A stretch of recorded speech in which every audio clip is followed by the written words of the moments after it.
પૂજ્ય રાજકોટથી વૈદ્ય શ્રી અર્જુન બાપુના ચરણમાં લાખ લાખ વંદન, તેમજ આ ગ્રુપની અંદર જોડાયેલા ઘણા બધા વૈદરાજો, તેમના બધાના ચરણમાં લાખ લાખ વંદન.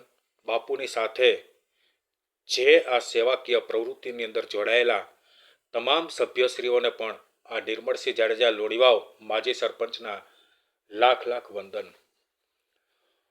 બાપુના અવારનવાર મેં પોસ્ટો વાંચી છે. બાપુ ગુજરાતની અંદર તો ઠીક છે, પણ આખા સમગ્ર દેશની અંદર ઘણા બધા કેન્સર મુક્ત કેમ્પનું આયોજન કરે છે.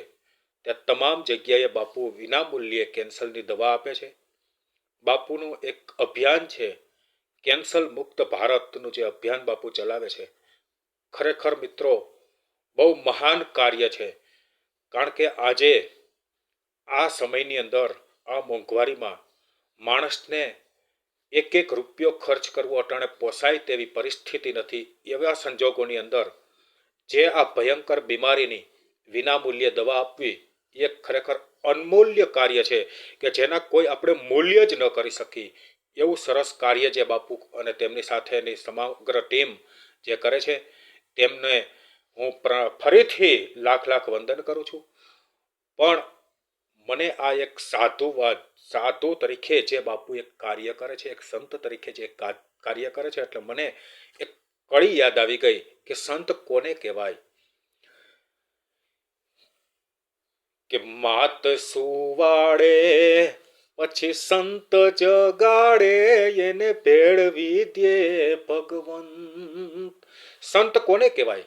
કે માં છે, આપણી જન્મ દેનારી જે જગદંબા છે, માં છે, એ આપણને ગોદમાં લઈ અને મીઠી નિંદરમાં જ્યારે સુવડાવી દે ને, ત્યારે એને આવા સાધુ છે, એ સંત છે, એ સંત જગાડે.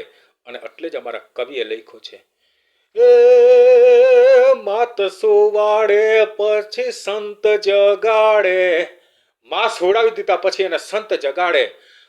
એ માત સુવાડે પછી એને સંત જગાડે, અને ભેળવી દે ભગવંત. સંતોનો સ્વભાવ છે એવો, આ જનેતાની મીઠી ગોદ ના જેવો. સંતોનો સ્વભાવ કેવો હોય કે માની ગોદથી પણ એને જો આગળ કવિએ કીધું હોય ને, તો એ છે સંતનો સ્વભાવ. મિત્રો, આવા સંતોને કોઈ પણની જિંદગી જો બચતી હોય તો એના માટેથી પોતાનું આખું આયુષ્ય જે અર્પણ કરી દેતા હોય, આવા સંતો આ દુનિયાની અંદર છે. એટલે આજ હું તમે આજ ટકી રહ્યા છીએ.